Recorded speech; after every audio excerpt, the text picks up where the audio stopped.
We have before us the opportunity to forge a new world order, a world where the rule of law, not the law of the jungle, governs the conduct of nations. When we are successful, and we will be, we have a real chance at this new world order. They're known as one of the most influential families in American politics. A true political dynasty built on money, power, and secrets. But the Bush family is a lot weirder than you think. Behind glowing TV interviews and a carefully crafted public image lies a seriously dark and shady family with long-standing connections to the deep state and shadowy secret societies such as Skull and Bones and Bohemian Grove. You burn me once again! Could Barbara Bush really be the daughter of Aleister Crowley? What's with the fetus kept preserved in a jar? You showed him the fetus in the jar. Well, really, We the truth touched on is, it before. And why were children trafficked into H.W. Bush's White House? For using the services of a call boy ring. Call boy ring. For giving a late night tour of the White House last year. What is the real truth behind the Bush's all-American facade? Join me as we explore the dark side of the Bush family the mainstream media won't show you.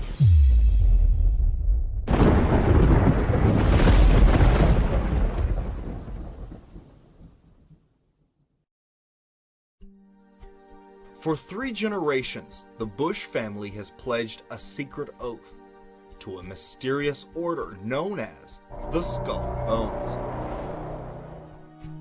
It's one of the most exclusive and notorious secret societies in the world, recruiting the elite of the elite from among the junior ranks of Yale University.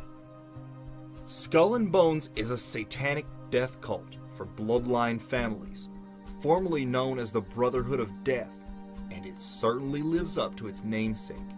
Every year when new members are initiated, screams and chanting are heard echoing from the society's secured compound called The Tomb. He was part of a team that successfully recorded part of the initiation ceremony that takes place in the tomb's courtyard. And what did you hear? What was it you know? You managed to get this unique it was access to it. disgusting. It was gross. I mean, they were pretending to murder people. And What was the tone of it, though? Was it jokey or was it vicious. quite... No, it wasn't jokey at all. It was sick.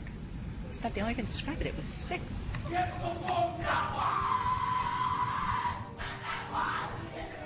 What you're hearing is the first recording ever made of the Skull and Bones initiation ceremony. It has never been broadcast before.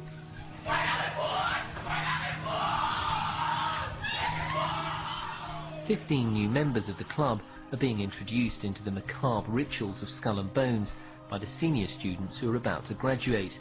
The club has what some might see as a strange fascination with death, skulls and bones.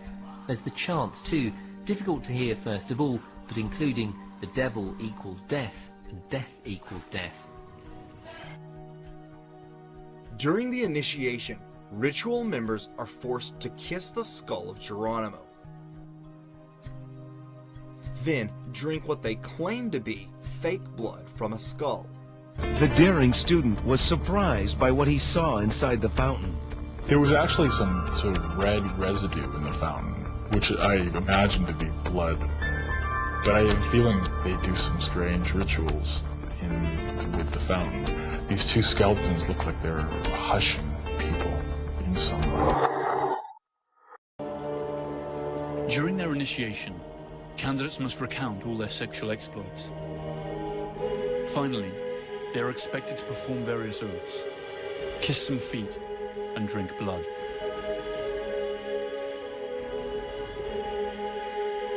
They then have to lie naked in a coffin, and, after masturbating in full view of the others, swear to never reveal their membership of the order. The Skull and Bones initiation process featured prominently in the 2006 movie The Good Shepherd, starring Matt Damon. Skull and Bones, accept or reject? Accept.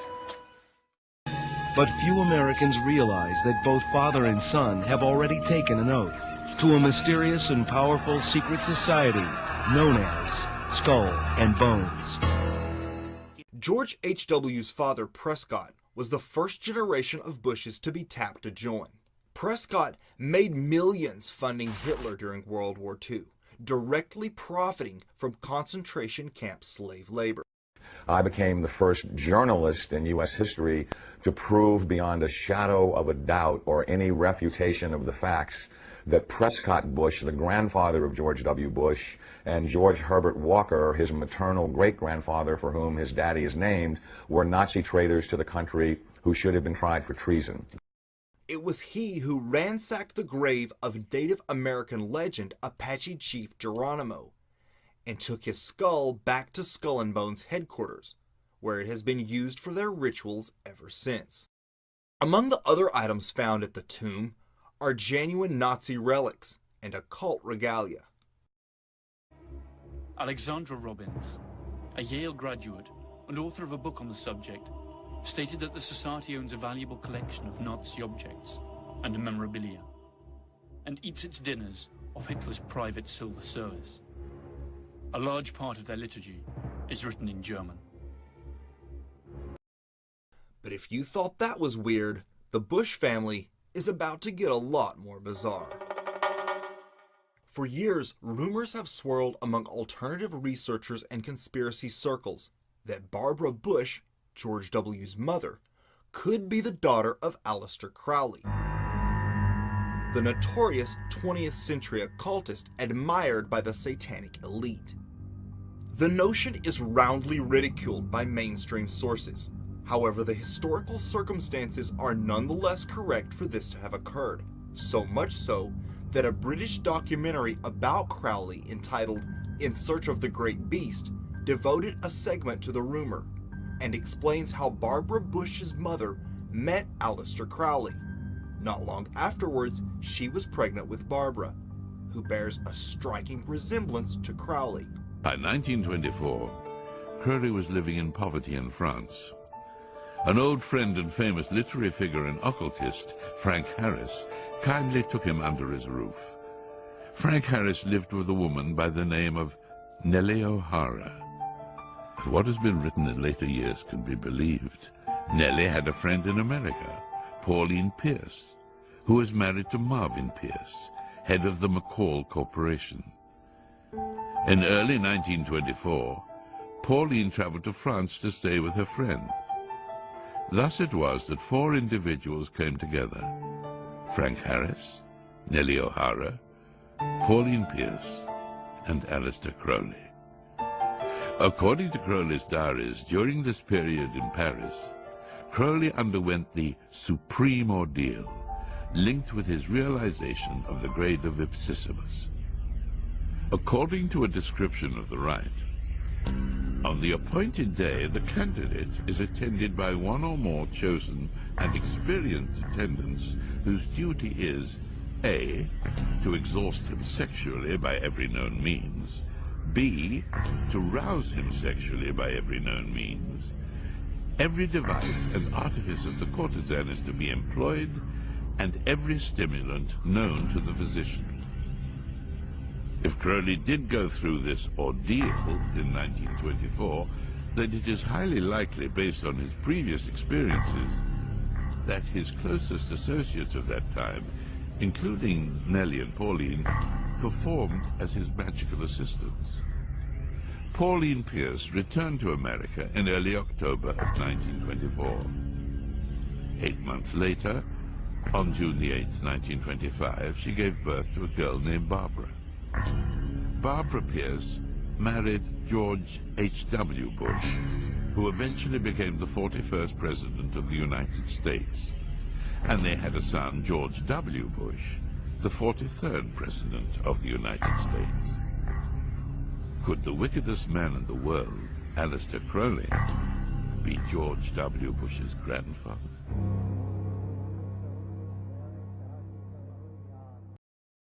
I will be eager to see what you guys think about this in the comments section. For most women, a miscarriage is a devastating and deeply personal experience. But Barbara Bush crossed the line into the macabre when she kept her miscarried fetus preserved in a jar and casually showed it off to her sons. He says you gave him special permission to write about it. He wrote that when you once had a miscarriage, you showed him the fetus in the jar. Now, really, we the truth touched on it before, but you didn't Paola elaborate. put it in a jar. What? Paola, it's not in the library.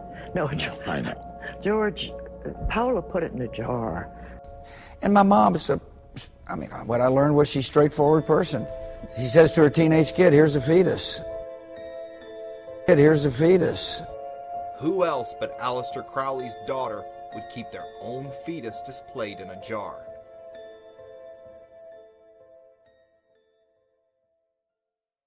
Recently, several women have accused the father H.W. Bush of sexual assault, some of whom were underage at the time, hinting at a much darker Bush secret alternative researchers and whistleblowers have been speaking about for quite some time.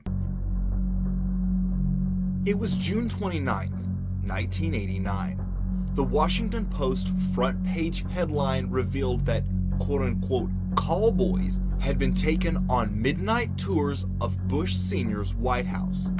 And if Washington doesn't have enough to talk about these days, the Washington Times reported today that unidentified White House aides in the Carter, Reagan, and Bush administrations now are being investigated for using the services of a call boy ring.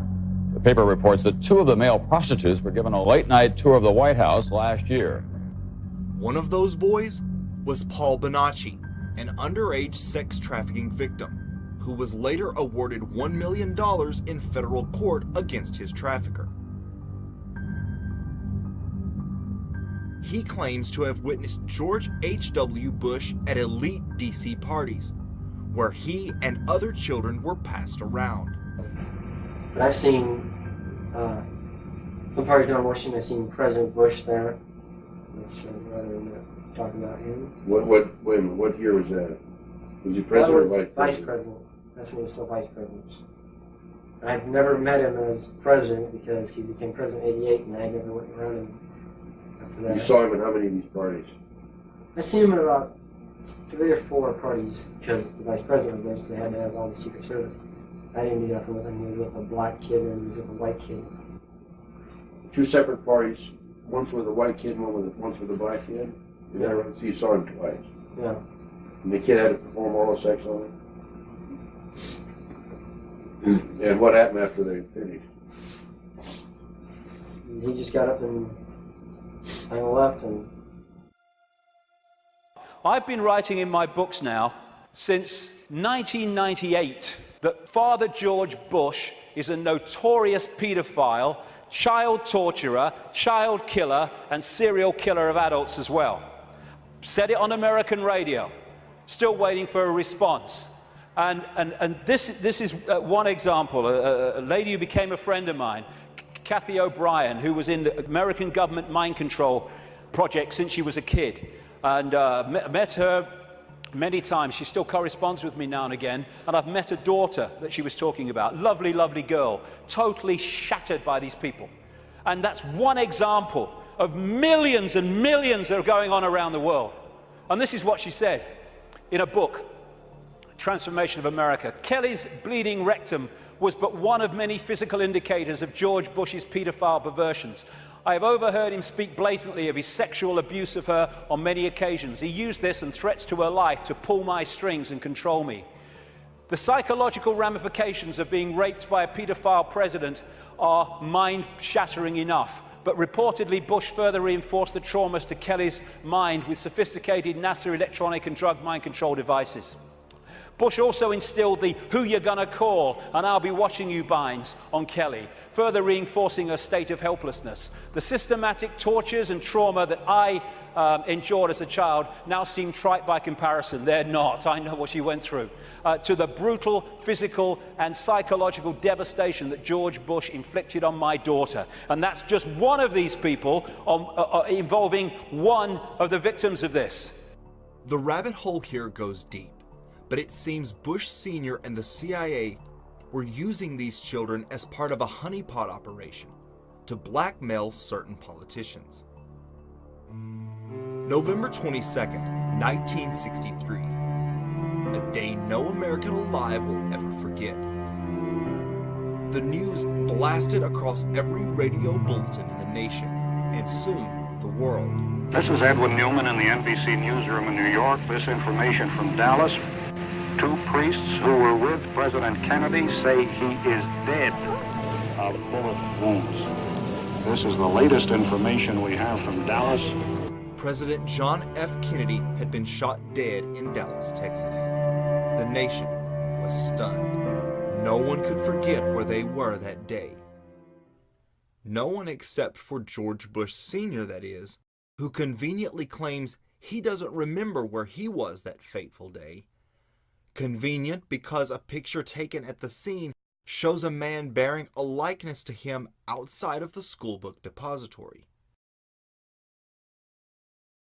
Bush claims he wasn't in the CIA at the time of the Kennedy assassination, but a declassified FBI memo from 1963 names a, quote, George Bush of the CIA. When asked about the memo, he replied, "It must have been some other George Bush. Please." Kennedy had vowed to destroy the CIA, break it into 1,000 pieces, and scatter it to the wind. Later at LBJ's memorial, Bush couldn't restrain a laugh as he referred to the deranged gunman who supposedly shot Kennedy. America. After a deluded gunman assassinated President Kennedy,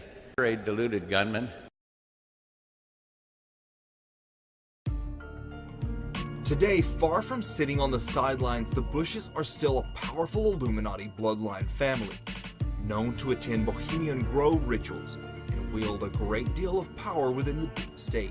So let me know what you guys think about this real-life Addams family. Do you think Barbara Bush is really the daughter of Aleister Crowley? What about the fetus they keep in a jar? Be sure to like and subscribe, and I want to thank my patrons over at patreon.com for supporting this channel and helping to keep original truth content like this coming. Thank you.